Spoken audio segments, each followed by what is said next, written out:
I suppose, wants to be a Clare man or a Clare woman, and Offaly will not begrudge them this title. Offaly had a great chance of taking 2 in a row. It just didn't happen. At a critical stage in the match, Clare came good, got the vital scores. That goal by Eamon Taft, really turning it in Clare's direction, and Jack Boozman is ready to make the presentation. Anthony Daly. Has anyone seen Anthony Daly?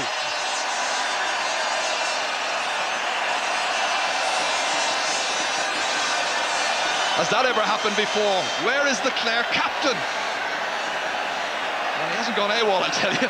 He's just being swallowed up by all the happy people of Clare. I think 31 counties are probably celebrating this victory. It's a victory for what you can do when you organise at grassroots level and build up in a slow, methodical fashion. That's what Clare has done. It's a victory for hurling as well. As in the second half we had a very, very spirited and wholehearted contest. So young and old alike coming in here. And the Moyer there doing a very wise thing, helping the people in. It'd be a shame if anything catastrophic were to happen in terms of a crush or anything like that. It's just good-humoured. Anthony Daly is finally about to make his way up here to take the Liam McCarthy Cup. In 1914 there was no Liam McCarthy Cup. That wasn't presented until 1921. So he becomes the first Clare man to lift the McCarthy Cup on the day Clare take their second All-Ireland. Offaly had their great day in 1981. Galway, remember, in 1980. And success before that as well. But this is Clare's day. And the Taoiseach there wanting to congratulate Anthony Daly, former President Hillary there as well. Great Clare man that he is. Boozman. A Hishig, Ardvira, Ardashbug, August Spashilta, Ferdinand Clare, August Beaton Clare. Ta, on Vehem Fada, Hart. The long wait is over.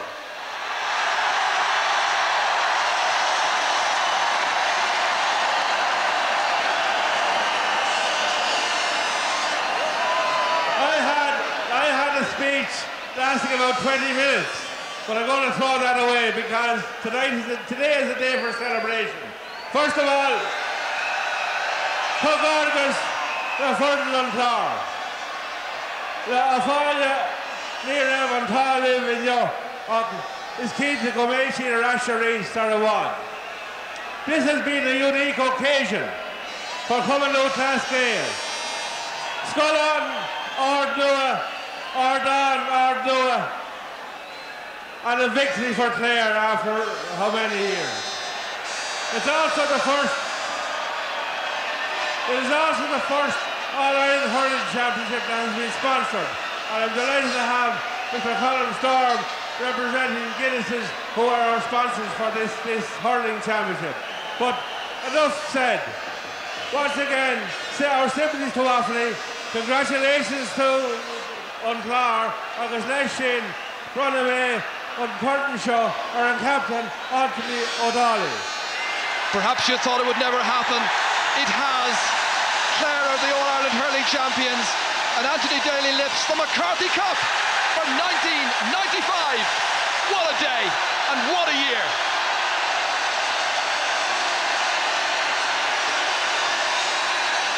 Scenes of absolute jubilation. The Bowrons beat.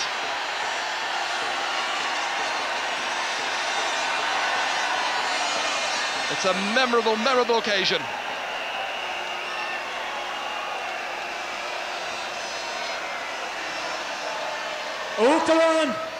Úachtarán coming Luke Lascale.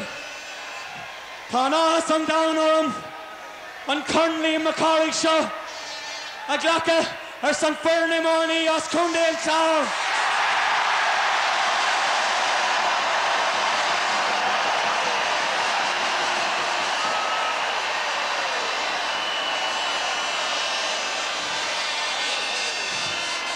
There's been a missing person in Clare for 81 long years. Well, today, that person has been found alive and well, and that person's name is Liam McCarthy.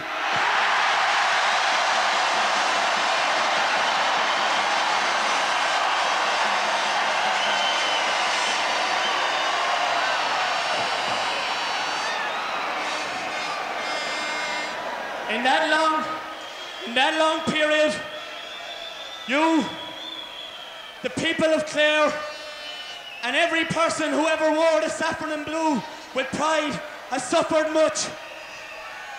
We have listened to many jibes down through the years. We were told to stick to our traditional music.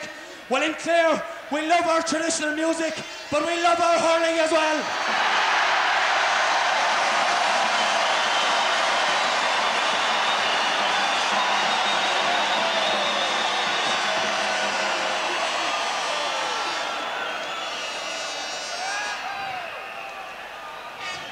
'1995 will go down in history as the greatest year in Clare GAA. That 1995 that year was no accident.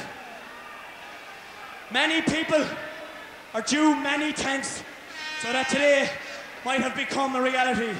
And I think first and foremost at this time of the many great Clare teams down through the years who never, many of those teams were better than this Clare team, but they were never as fortunate as we were.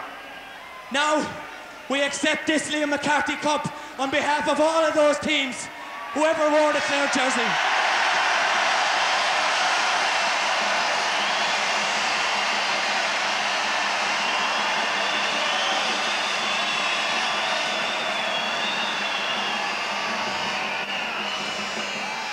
As I said, many tributes are due to many people, and it's very hard to name out everybody. And I think I covered a lot of people in the Munster final speech. But the county board and our sponsor, Pat O'Donnell, deserve special mention.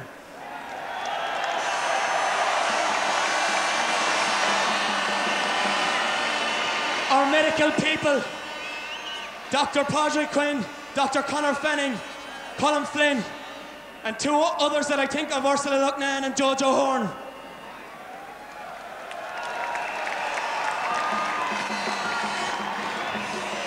But mostly, I suppose, on this great day, tribute is due to three great men. Firstly, to our selector and mentor, and the man for whom at many stages he kept the ship afloat, the man from Cratloe, Tony Considine.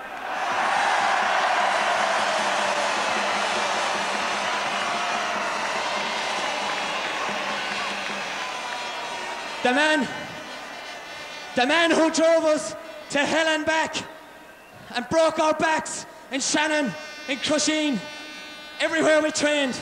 The Scariff Public and the great Mike McNamara.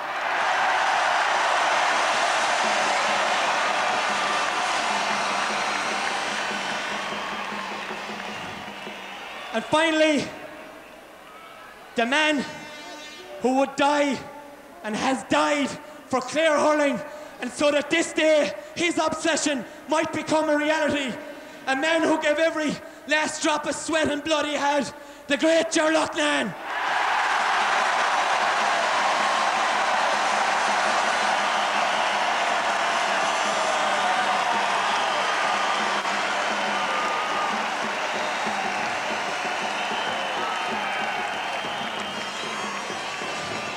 It's going to be one hell of a week, and we look forward to seeing you in Ennis tomorrow night.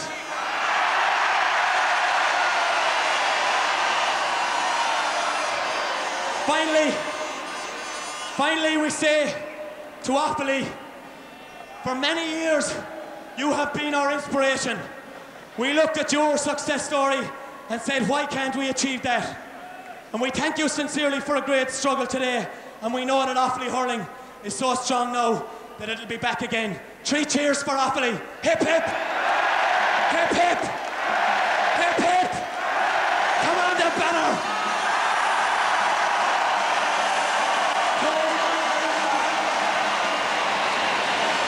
Well, at the beginning of this year's championship, could you have imagined that Anthony Daly would be up there at Croke Park in the Hogan stand?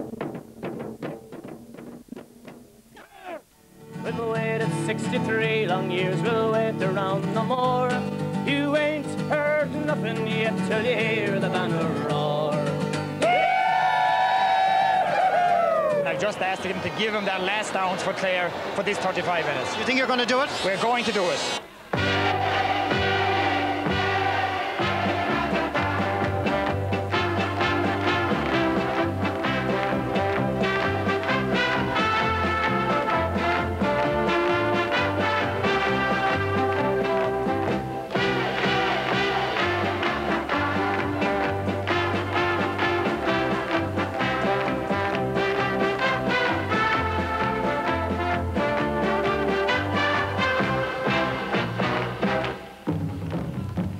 The Liam McCarthy Cup sits as the guest of honour at the banquet for the All-Ireland Hurling Champions. Well, tonight on the Sunday game, we look back at a pulsating match at Croke Park, and we'll be celebrating with the winners, and we'll also be naming our man of the match. Yes, a day of great excitement at Croke Park today, and tremendous colour as well on the occasion as Clare and Offaly clashed in the All-Ireland final for the first time. We'll be looking back on the match and also the minor final between Cork and Kilkenny. Well, naturally, we'll also be getting the reactions from the opposing camps after the senior final, and we'll have analysis of the big match from our panel. And on our panel tonight, we have Kieran Barr, who played in the 1989 All-Ireland final against Offaly, and of course Cyril Farrell, the former Galway manager.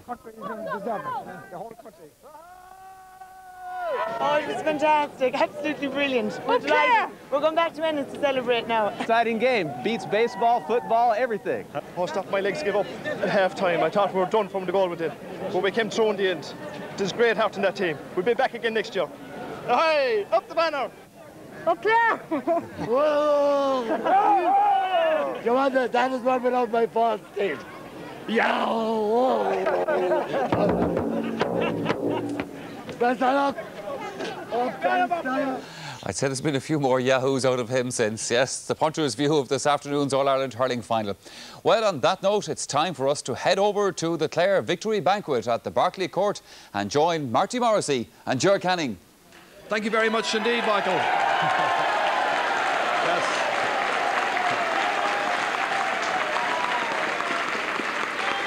Yes. It's certainly a night of jubilation. I tell you, the last time I experienced a night of jubilation like this was the night I got married, I think. Congratulations all and sundry. First of all, let's start with Anthony. 15 bachelors started out. My goodness, you've put yourself in the shop window today, I think. Well, Lister and Varna is starting next weekend in Church, so there's a lot of fellas up for auction. And you're all in the running? Well, I'll have to be very careful what I say here now. You were like a young Daniel O'Connell up there on the podium today receiving that trophy. Proud moment for you? Daniel O'Donnell. Daniel O'Donnell, maybe. Yeah, it was. I could have said Brian Brew, you know. Or De Valera. Sorry, Donald. Sorry, Donald. But yeah, it was a dream come true for me, Ger, like, you know, to lead Clare to an All-Ireland was something, I suppose, that we never thought would come true. And luckily enough, we're the team that has been chosen by somebody up there, and Ger Loughnane, in 1995 to win the All-Ireland, and words can't describe how we feel at this point in time. Well, let's see if words fail the man who made it happen, Ger Loughnane. What a day for you. Have you recovered? Well, I have recovered, but I think there's a bit of a fallacy here in that one man made the day happen. What you have in Clare is we have about 26, 27 fantastic players. We have a great management team and we have great cooperation with the county board. But at the highest point, I suppose, we have a management team. It's not Ger Loughnane. I mean, there's an ad there on Guinness ad that says, it'll be hell for leather. Well, hell was in Shannon and in Crusheen. When Mike Mack and Tony Considine over there beyond drove the living daylights out of the fellas over the 6 months of the winter. That's where the basis for this game was laid.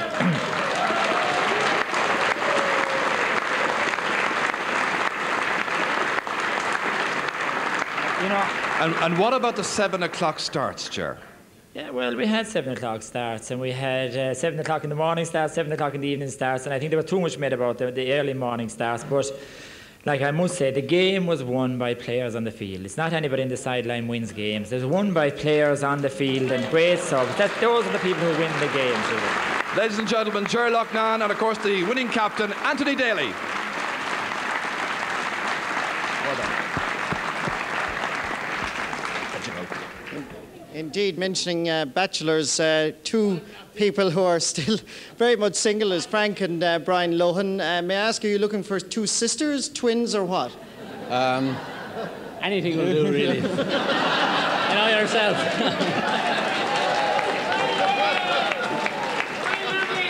For a 20-year-old to win an All-Ireland medal, indeed a 23-year-old to win an All-Ireland medal, it must have been something very special for both of you. Yeah, it was great, you know, to think of all the players that have gone by, all the great players that haven't won All-Ireland medals. And, you know, my first year, it's actually superb, you know. Words can't really describe it. But I'm just delighted, you know, for it. Some people, indeed, hardly anybody really knows, Brian Lohan, that your hamstring went after about 10 minutes. Well, I think Eamon Cregan knew because he was fairly quick to put John Troy in and get him running around the field. But, you know, it was a problem for the last few weeks, and it just went, but it didn't go too badly. Talk to me about last night and sleeping in Shannon, because when I spoke to your father, Gus, he told me before the Munster final he couldn't sleep. He looked in on the two of you at 10 o'clock in the morning, and you were snoring. Whatever. I always seem to get a full 8 hours sleep, and last night was no different. I went to bed at 11:45 and I was up at 7:30. You know, I never have any problem sleeping. And Frank doesn't really have any problem sleeping either. Do you have any problems? No problems at all. Who's the boss? Because he's older than you, and when in the middle of a dilemma, in the middle of a match, does he start giving out to you? Well, they all start giving out to me, in fairness. But, yeah, I suppose he would be calling the shots, you know, he'd be in the centre. And Davy's been known to call a few shots himself as well. There was a lot of people, indeed you proved a point today, and so did Michael O'Halloran, that the weaknesses in the Clare team were the two corner backs. I don't think they'll ever say that in Clare again. Well,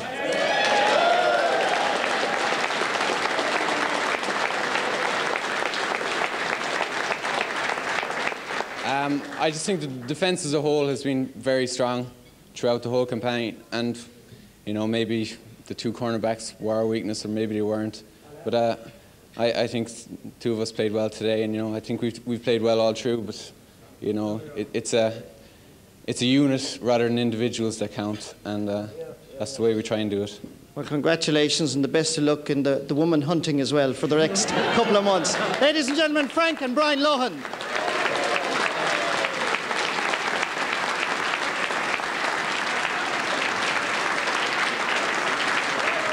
Yes, the woman hunting is underway, quite right. I've got Eamon Taff with me and Fergie Toohey now. Eamon, the goal. What do you remember about it? Not much, to tell the truth. But I think it was Anthony that drove a long ball in. I came off the crossbar and just dropped out, and I was there and I seen the net shake, you know, it was great. You hadn't been on for too long. I know, I just said I'd come and do the job, go off again.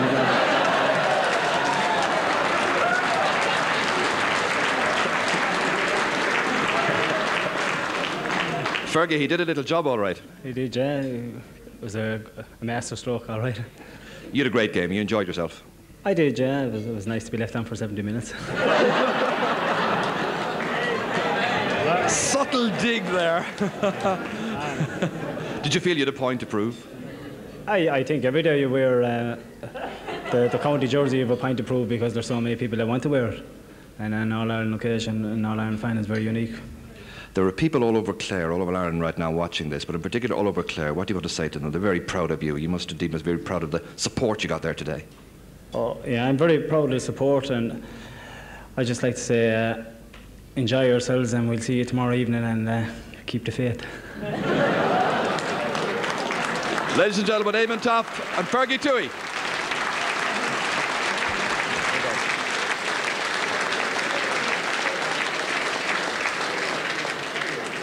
Indeed, we not alone have the Lohans, of course, but we also have the Fitzgeralds. And I had the honour of being in the Fitzgeralds' house last week, and it was absolute pandemonium. But there's a rumour going around, David Fitzgerald, that you left in the goal in the first half deliberately to give the Offaly lads a chance. Is it true? Yeah, Marty, I think you should believe that, actually, yeah. I'm looking for any excuse at the moment, anyhow, to deny that, but...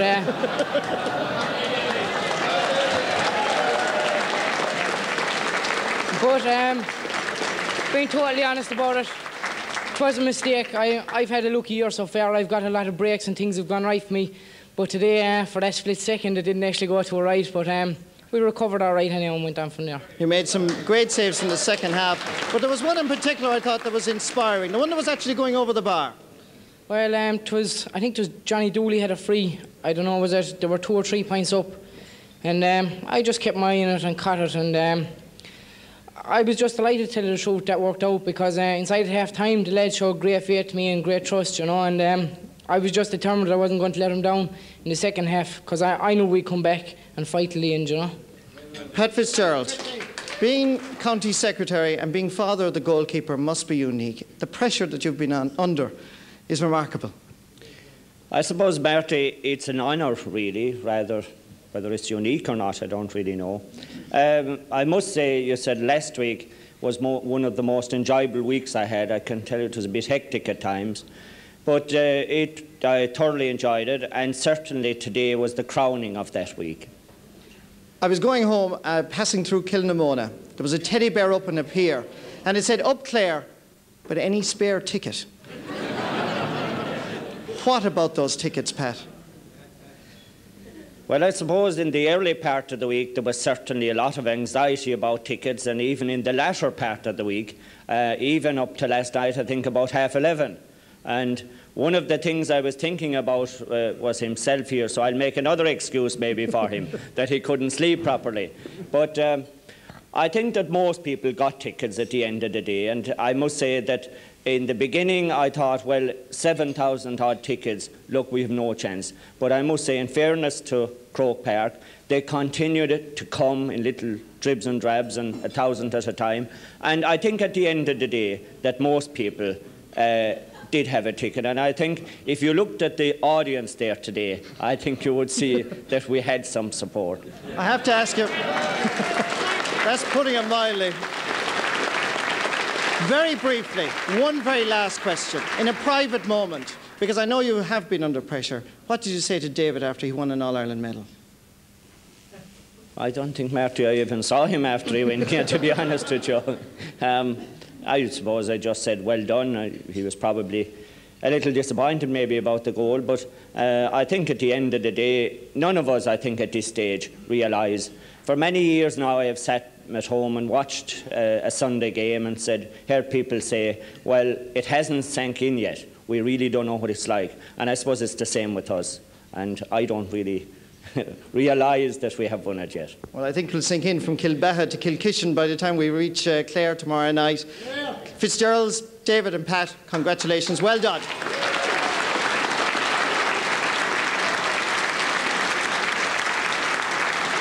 That's what you might call 3 happy Clare people there. Now, without the helmets on, you mightn't recognise them. Stephen McNamara and, of course, Ger O'Loughlin. Stephen, there's such a family tradition where you're concerned. Your grandfather, Uncle Ger. This now becomes the 11th All-Ireland medal the family's got in its possession. I suppose, yeah, there's a couple of us been there down through the line, all right. It's a very special occasion, okay, to go out and do it. I don't know, it might be unique, I'm not sure.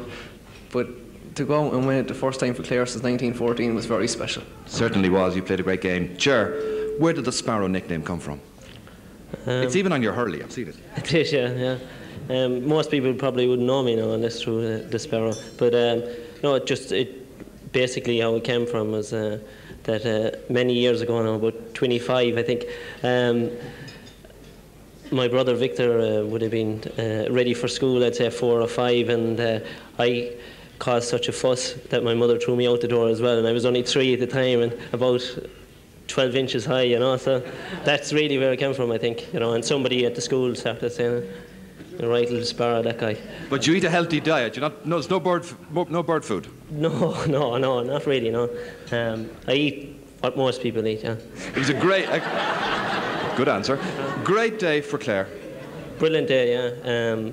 A dream come true for everybody here and everybody on their way home, and I'm sure like for people all over Europe and America and Australia, it's been a dream come true for everybody. Ladies and gentlemen, Stephen and the Sparrow.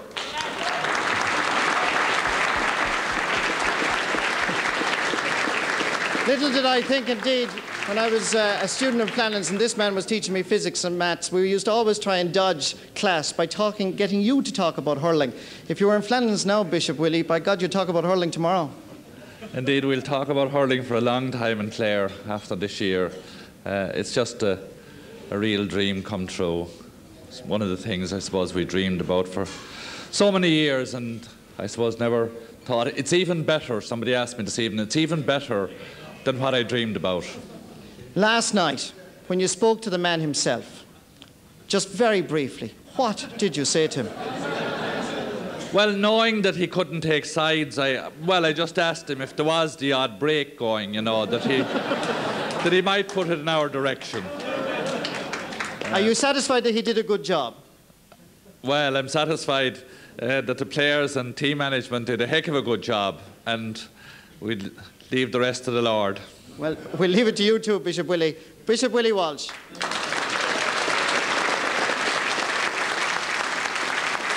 And of course, part of his diocese, whisper it, stretches into Offaly as well. I've got Tony Considine with me here, and you think of Tony, you think of selecting the team, training the team, and singing the old song. Give it to us. One verse, perhaps.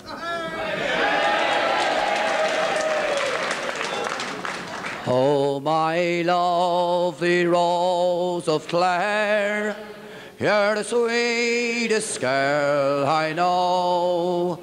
You're the queen of all the roses, like the pretty flowers that grow. You are the sunshine of my life, so beautiful and fair. And I will always love you, my lovely Rose of Clare. Oh, the sun it shines out like a dew on the lovely hills of Clare. As I stroll along with my sweet love, what evening at the fair. And now to say goodbye, farewell to all your friends out there. For I have stolen the hearts of one, my lovely Rose of Clare. All together. Oh, my lovely Rose of Clare, you're the sweetest girl I know. You're the queen of all the roses, like the pretty flowers that grow. You are the sunshine of my life, so beautiful and fair. And I will always love you, my lovely Rose of Clare.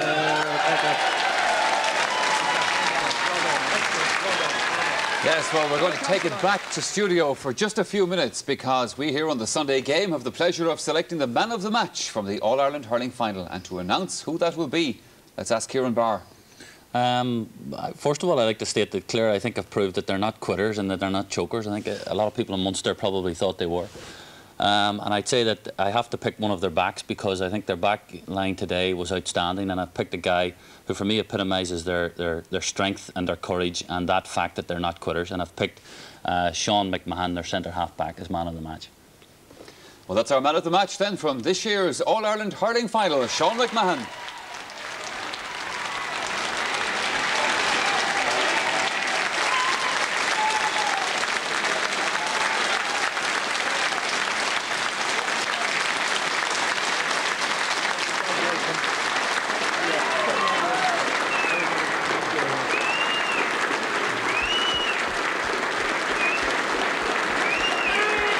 Well done. Yes, we'll have a very quick word with Sean, if we may, please. Beautiful piece of Waterford crystal, man of the match, and there's two Festina watches. I think they're telling you something rather subtly here. There's a his and hers, Sean. So make of that what you will. Yeah, I'll find someone I'd say all right to give it to, all right, you know. What a day for you, what a day for Clare, and you got that opening point for the county that really settled them down. It was a great day, but like it was the usual, you know, we really fought to the very end, and everybody gave it their all, and like, and everybody pulled their weight, you know, and it's great to get this, but like, the one thing we are in Clare is we're a real team and we're a real panel, and we've 30 guys on the panel who worked really hard for the full last 12 months. So, like, I wouldn't be here, and any of us wouldn't be here, but for the work of everybody else. So, like, I'm delighted to get this, but, you know. Well said. Now,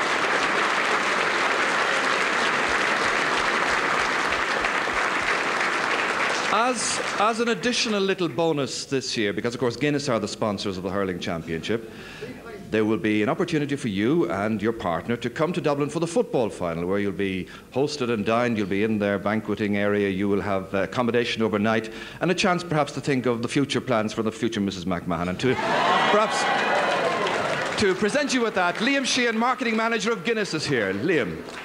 Ladies and gentlemen, the man of the match for the hurling final, Sean McMahon.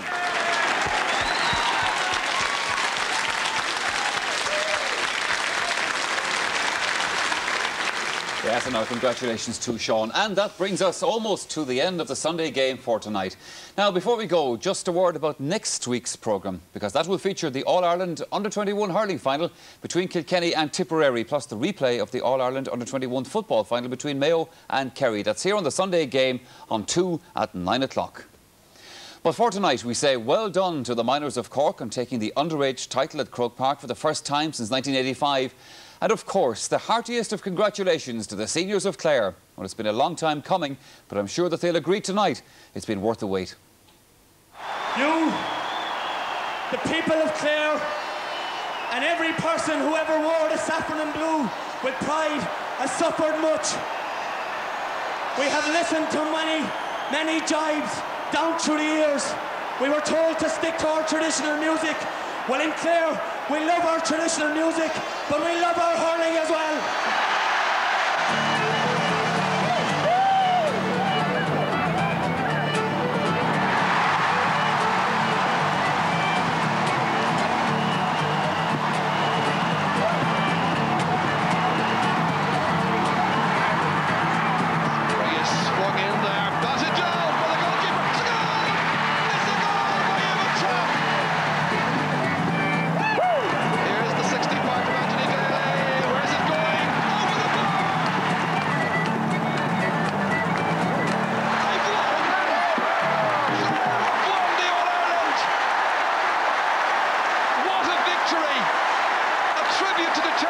And no little craft.